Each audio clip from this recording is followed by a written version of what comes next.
Olá, pessoal! Vamos começar a falar hoje sobre fisiologia. Vocês já viram essa organização em outras disciplinas, do micro para o macro. Na bioquímica, vocês viram átomos formando moléculas e moléculas grandes sendo chamadas de macromoléculas. As macromoléculas se organizando e formando organelas que estão dentro das células. As células se organizando em tecidos, isso vocês viram na histologia. E, portanto, chegamos agora na fisiologia, que, de uma forma simples, é o estudo dos órgãos formando sistemas orgânicos e o estudo de todos os sistemas orgânicos que funcionam simultaneamente num organismo, no caso, o organismo humano. Né? Nesse slide, nós temos uma orientação histórica. Desde quando que o ser humano se importa com o entendimento do funcionamento do corpo? Desde Hipócrates existem registros, o pai da medicina, né? Aristóteles dizia que fisiologia se refere ao conhecimento da natureza e se referia à fisiologia humana, animal, vegetal. A definição hoje, contemporânea de fisiologia, é o estudo do funcionamento normal do organismo vivo e de suas partes, incluindo processos físicos e químicos. Normal, porque se fosse anormal, nós estaríamos estudando patologia. Nosso corpo é formado por um sistema, na verdade, por vários sistemas de órgãos, que são grupos de estruturas anatômicas com funções específicas. Aqui eu coloquei 3 sistemas.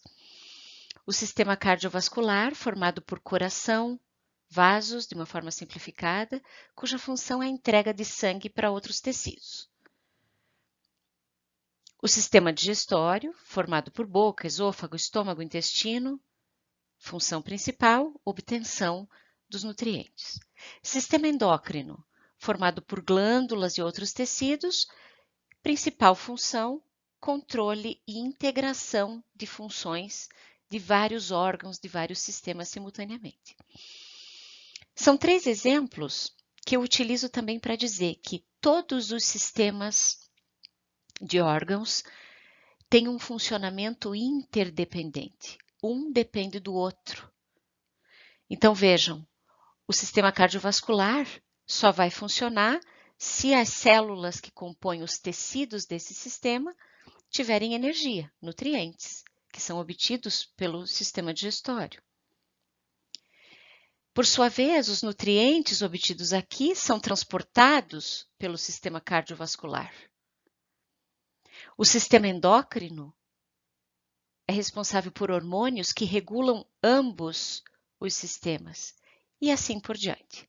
Na verdade, nós vamos focar na função endócrina do sistema reprodutor. Aqui na outra coluna temos órgãos e tecidos formadores do sistema e sua função, né? Tópicos que vamos ver ao longo da disciplina. A atividade da célula, o metabolismo da célula, também impacta na função desta célula, órgão ou sistema. O que eu quero dizer com atividade celular nesse caso? Todas as nossas células têm 46 cromossomos, mas uma célula muscular é diferente de uma célula adiposa, como nós vimos nesse slide. Por que, se ambas têm os mesmos cromossomos? Porque a atividade desta célula, em outras palavras agora, a expressão dos genes nesta célula é diferente desta. Aqui são expressas proteínas relacionadas com armazenamento de nutriente, gordura, relacionadas com produção de hormônio. Aqui são produzidas muitas proteínas contráteis. Evidentemente, essa atividade celular vai impactar na função. Aqui, conceitos exclusivamente da fisiologia. Meio externo e interno do corpo. Nós temos esquematicamente um corpo humano representado aqui.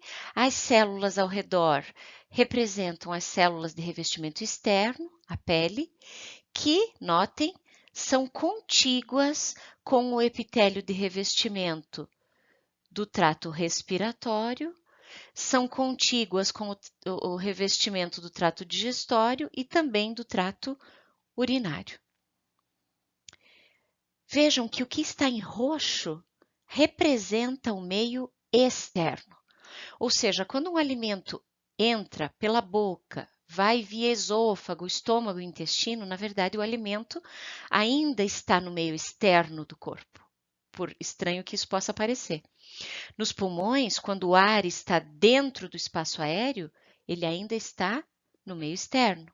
E nos túbulos renais, quando o líquido está dentro dos túbulos, ele também já está no meio externo.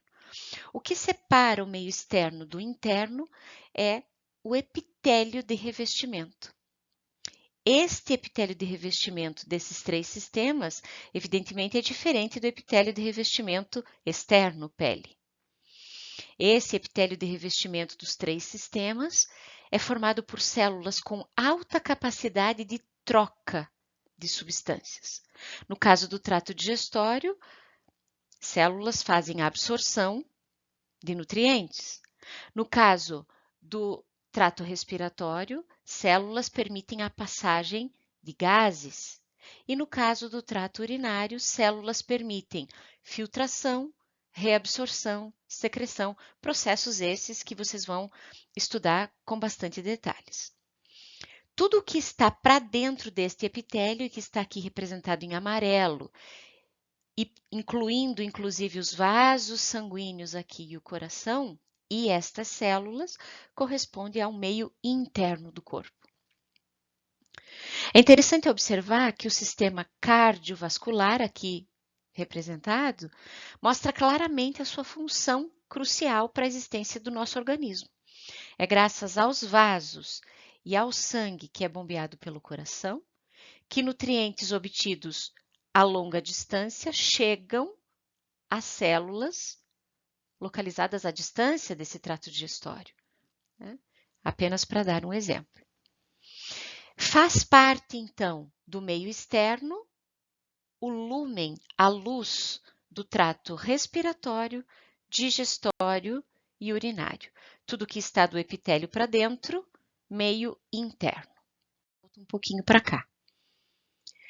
Se eu digo que é considerado normal uma concentração de glicose em torno de 80 miligramas por decilitro em jejum, eu estou dizendo que todos os indivíduos que tiverem uma concentração de glicose próxima a 80, portanto não precisa ser exatamente 80, estarão com uma homeostase glicêmica, né? Agora, eu pergunto, as moléculas de glicose que circulam hoje no meu corpo são as mesmas que circularam no ano passado no meu corpo? Que circularam ontem no meu corpo? Não.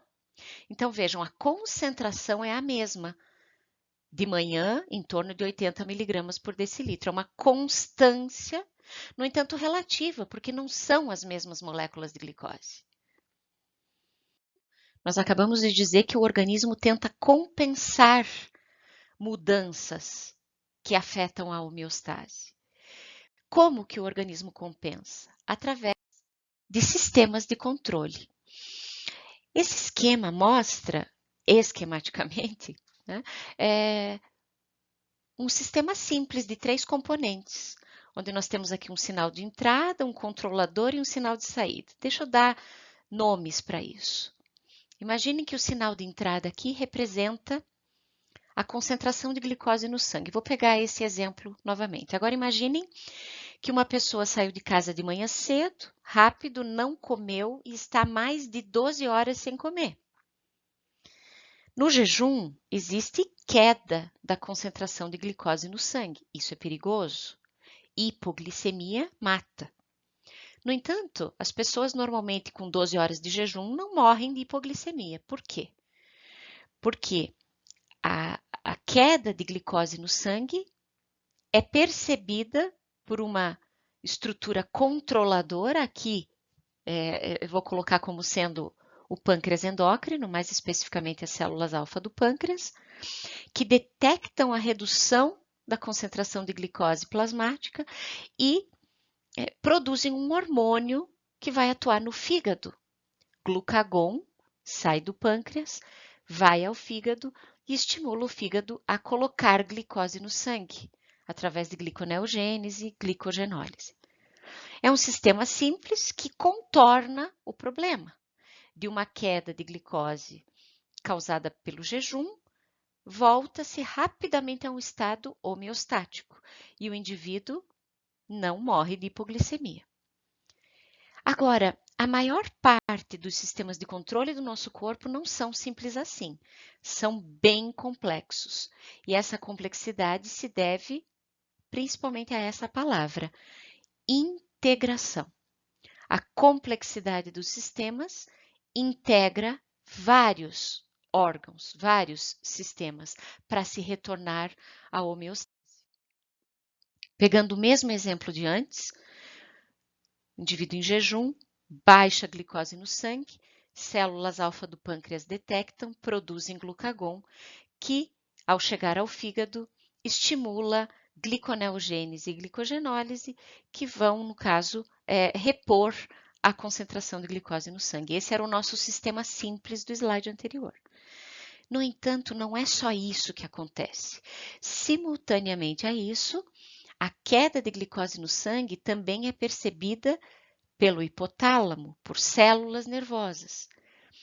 E isso deflagra a fome, faz com que o indivíduo busque comida, e ao buscar comida, isso leva aumento de glicose no sangue. Simultaneamente a esses dois processos, a redução de glicose no sangue, atuando também sobre o hipotálamo, leva à produção de hormônios que vão atuar sobre as glândulas suprarrenais, as quais produzem cortisol, que atua sobre o fígado, levando a um efeito similar àquele proporcionado pelo glucagon. Aumento principalmente de gliconeogênese, aumento de glicose no sangue. Pronto. 3 sistemas, 3 caminhos, formando um sistema complexo de controle, o que garante a homeostase da glicose. Pergunto, é mais eficiente ter um sistema simples ou um sistema complexo? Bom, terminamos essa aula inicial. Vamos conversar sobre ela no nosso encontro síncrono. Até lá, um abraço.